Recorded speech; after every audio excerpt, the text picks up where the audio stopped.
I just gave myself the ick by going, hello, welcome back to my channel. So I'm not going to do that. That's just not going to be a thing on my channel. Oh, look at the state of my nails. I'm really sorry for those, just ignore them. I'm really overdue an appointment with my sister to go get them sorted out. Anyway, today's going to be more of a chatty video and I'm going to go through all of my top asked questions that I get about backpacking. I have answered most of those over on my TikTok somewhere, but I think it's just better to have one video where you can get the answers to everything that you need. I'm going to start with what travel insurance have I taken out for my backpacking trip, because this was just the biggest chore for me and I'd put this off for ages because I can't lie, it's just pretty expensive and just a cost that I didn't want to have to pay out, but I knew that was necessary. Personally, I think going backpacking without travel insurance is a really risky move because you just don't know what's going to happen and you'd rather have that cover than not at all in the event that something did happen. Especially since I've done all of the research on it, I've heard some pretty horrific stories of what can go horribly wrong. So because we're going backpacking and we're going with a one-way flight and to multiple countries over a long period of time, standard travel insurance doesn't actually cover you for that amount of time and for that level of insurance that you need. I actually have travel insurance anyway through my bank. However, when you read the T's and C's of that, it only covers you for up to 30 days and you have to have a return ticket and only be going to one country really. It just wouldn't cut it for the backpacking trip that we're planning. And even with a lot of backpacking travel insurance, you have to have a return flight booked in order for you to be covered, which we don't have and a lot of backpackers won't have. So just make sure you read the terms and conditions of any policy that you're potentially buying. So there are a few things that should be covered by your policy as standard and what usually all travel insurance policies will cover. So medical cover, that's hospital fees, any GP fees, anything like that. Emergency evacuation, repatriation, so that's getting you home, whether you need to come home for treatment, cancellations, delays, mistransport, personal liability and legal fees. So things that might not be covered as standard, but you could definitely add on to a policy is cover for baggage. Motorbike accidents, now this is really important because a lot of people will go travelling and want to use a moped, but not all insurers will cover you, and they certainly won't cover you unless you've got a valid licence. So if you don't have a valid licence to drive a moped in the UK, you will not be covered in Southeast Asia or Central America or wherever you're going. And obviously your travel insurance won't cover you unless you're wearing a helmet and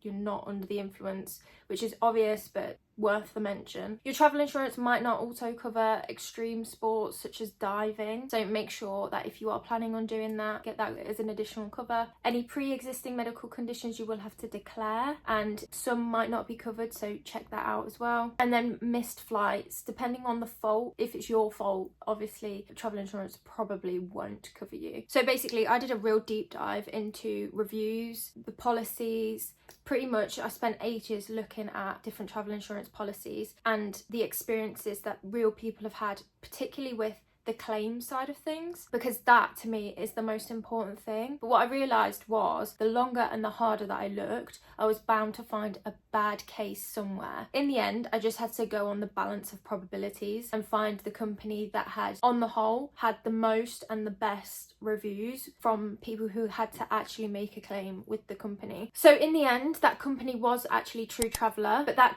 again doesn't make them the perfect company. For example, they do not cover experiences like the Hajang Loop, which is particularly a problem for us because we were planning on doing the Hajang Loop, but there are alternatives. So this is something that we're willing to work around. True Traveller also allows for you to be covered without a return flight booked, which was a huge positive for us. And also they allowed Alex and I to both be put on the same travel insurance, which a lot of companies won't allow unless you've been living with your partner or married, of course. And Alex and I don't live together, so a lot of policies didn't cover both of us, so we would have had to have taken out separate policies, which wasn't necessarily a problem but wasn't the best in terms of cost saving. Plus, if one of us gets injured, it's likely that the other person will still have any costs covered in the event that we both need to go home or whatever. So it was just better for us, for both of us, to be put on the same policy. They also covered Alex's asthma at no extra cost, which I had done quotes for other companies and it bumped the price up by £100 sometimes, so that was a real plus as well. In terms of the the specifics of the True Traveller policy we went for. We opted for the Traveller policy for worldwide, excluding the US and Canada, because we're just going to Southeast Asia. We opted for the Traveller pack within that policy, so 92 different activities are included as standard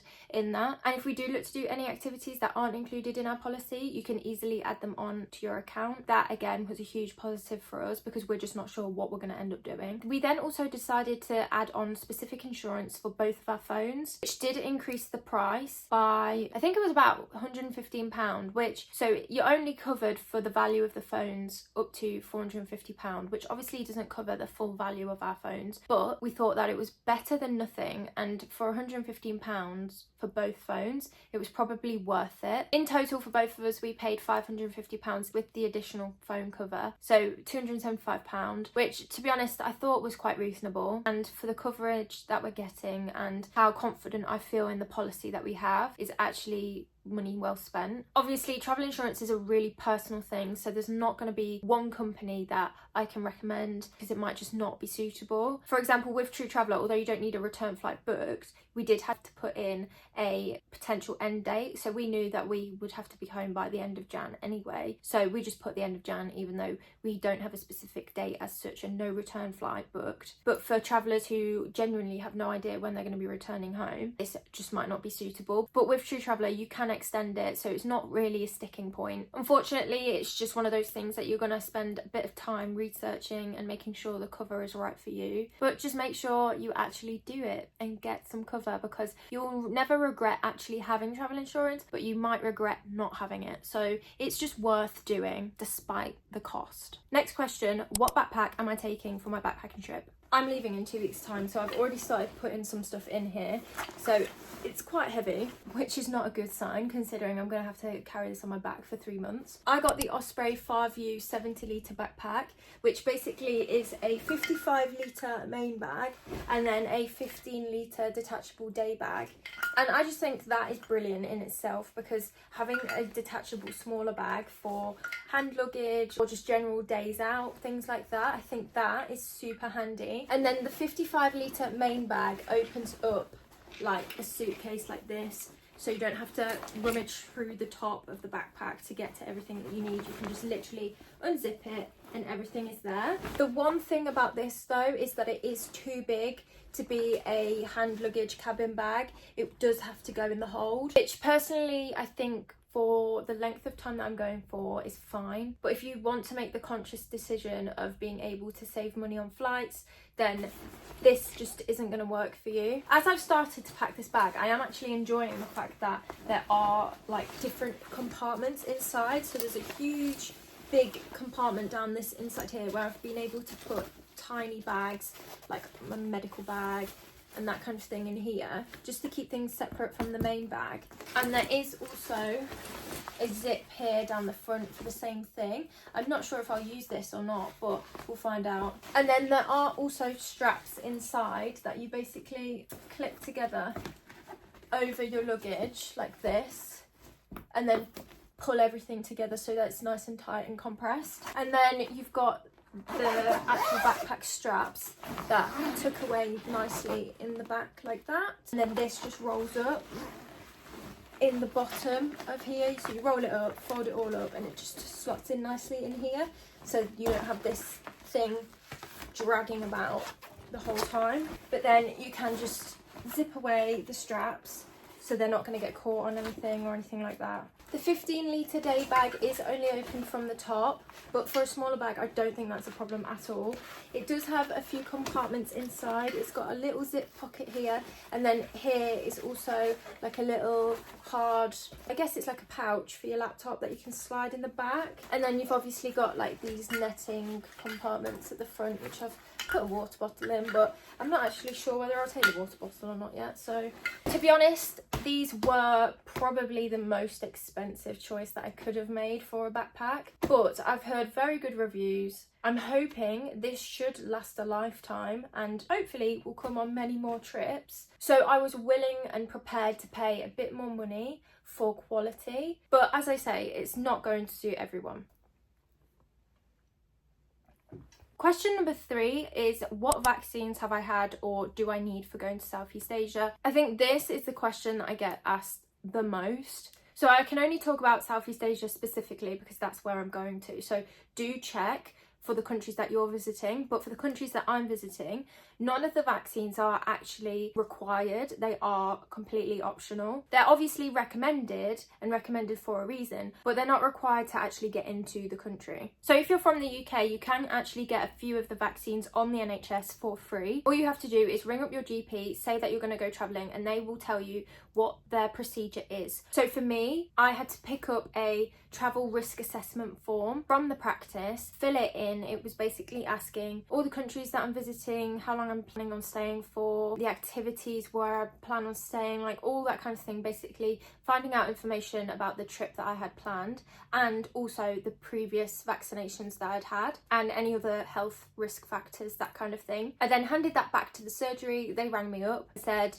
yeah, we think you need these and these if you want them. I said, yes, I do want them. And then they booked me in for an appointment because they have to order the vaccines in. So I think it was like 2 weeks later I had the appointment, and that was pretty much it. They then also will recommend vaccines that are not available on the NHS, which you then have to go and find privately. But in terms of the NHS vaccines, so hepatitis A, you should be able to get on the NHS. You should also be able to get the typhoid vaccine and also the tetanus, diphtheria, polio combined vaccine. You also get cholera on the NHS as well, and sometimes you may be able to get Hep B on the NHS. So my boyfriend Alex, he actually got the Hep A and Hep B combined vaccine. He was able to get Hep B, however my surgery did not offer that, so I had to get Hep B done privately. You may also be able to get Hep B if you work in a healthcare setting, or there may be other compounding factors that may make you eligible for Hep B, but usually you have to get Hep B done privately. So in terms of the private vaccines that I had to get, I booked all of mine through TravelDoc because they actually worked out to be the cheapest in my area, but you can also get them from Boots, you can get them from Superdrug, you can get them from like Co-op Travel, but just have a look in your area to see who can offer it the cheapest. For me it was TravelDoc, and they do have clinics all over the country, so check them out. It's not sponsored in any way, I just found the experience we had with TravelDoc was so good, so simple, and in general it was way cheaper than other places. So the vaccines that I got from TravelDoc were the Japanese encephalitis jab, which was 2 doses at £100 each, so £200 in total. I got the hepatitis B vaccine, which was a course of 3 doses at £45 each, so £135 in total. And I also got rabies at £60 per dose. I needed 3 doses of rabies as well, so that came to £180 in total. And basically what they did was line up all the doses so that I could have them all at the same time over the course of 6 weeks-ish, rather than having to go back for each individual vaccine. So in the end, my total vaccine cost came to £524.90, which did actually include the prescription charge of £9.90 for the cholera vaccine, which was a very long story that I shared on my TikTok. Basically, they couldn't get the cholera vaccine in and they ended up prescribing it to me in order for me to get it, so I did have to pay the charge for that. A lot of people ask, is it actually worth getting? And my only response to that can be, it's only worth it if you deem it to be worth it. So for me, it was worth it because I know that I'm now protected. I know that those vaccines should last me a long time, so I should be covered in the future. I'd already also put aside money for it, so money wasn't really an issue. I knew that it was going to cost a lot of money, so I put money aside for it. And I just thought that I would rather have the lessened anxiety of knowing that I was covered so that I could enjoy my trip more, and that to me was worth any amount of money, because I can't lie, I'm an anxious girly, so anything that I can do to lessen my own anxiety is worth money. But as I say, it's completely personal choice, and when they're not required to enter a country, then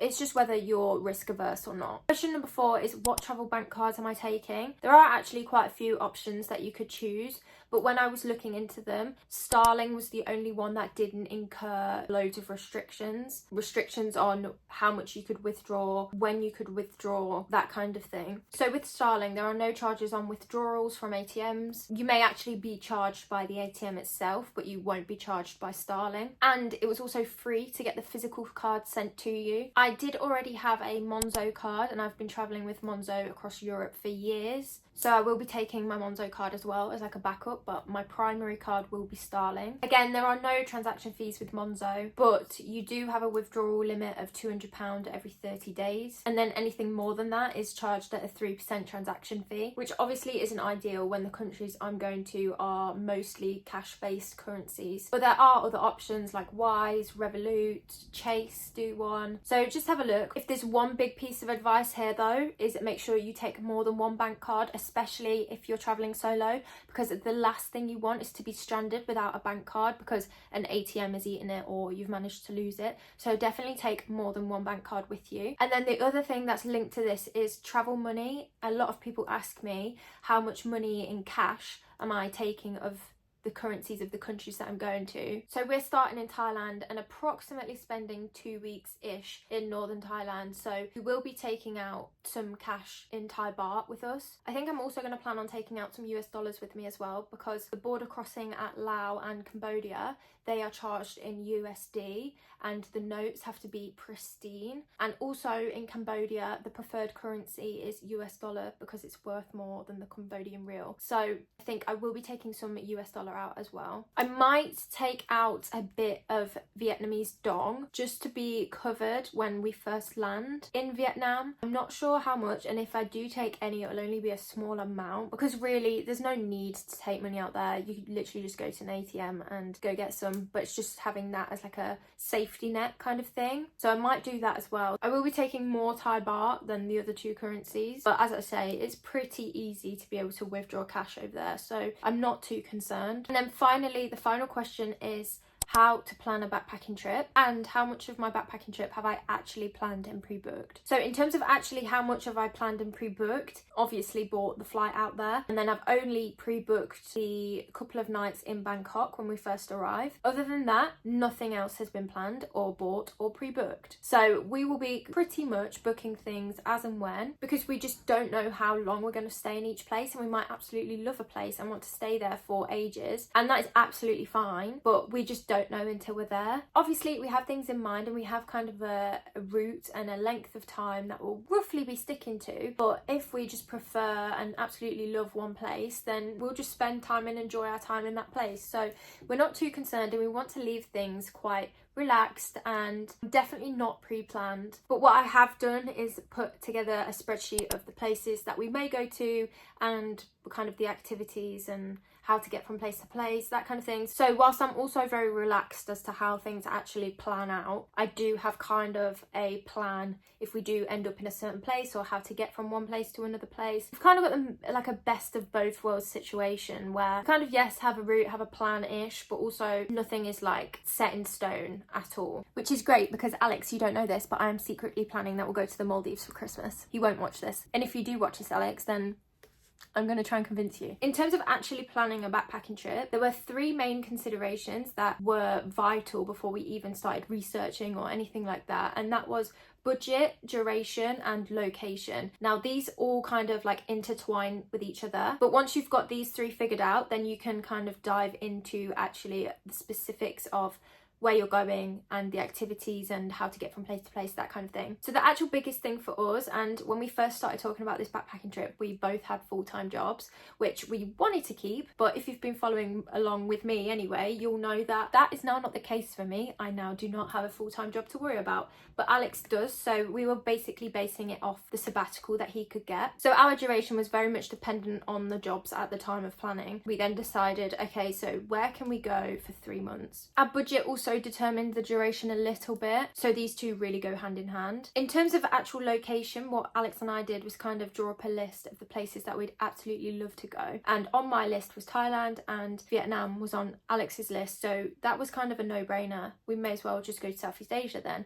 But Canada was also on the list as well, but we thought for 3 months our budget was going to get eaten up hugely in Canada, whereas our budget was stretched out far longer in Southeast Asia. So then because we kind of had a location and we had a duration, we were then able to kind of nail out, okay, well, how much are we going to need for 3 months in Southeast Asia? We decided that roughly £5,000 each would be more than doable for 3 months. And then it was just a case of looking at the actual route. And because Alex wanted to go to Vietnam and I wanted to go to Thailand, it just made sense to go to Laos and Cambodia, the 2 countries in between both. And then we were able to basically just do a loop around them. As well, Southeast Asia is kind of just like the mecca for first-time backpackers, so it was just ideal for us and our situation because it's cheap, it's very well travelled, so it's quite easy to navigate, and there's lots of other people that are doing the exact same thing. It is also worth considering the time of year that you're going and whether you're hitting any particular seasons that you might want to avoid as to where you go and where you want to head. So for example, if you want to avoid rainy season, then that is kind of dependent on the time frame that you have. Once you've kind of got all of this sorted out, then it's how do you research your backpacking trip. For me, there are 3 main places where I get all my information from. That is TikTok. TikTok is absolutely amazing for finding information. YouTube is also super good, and also travel blogs. I think hearing other people's experiences in a country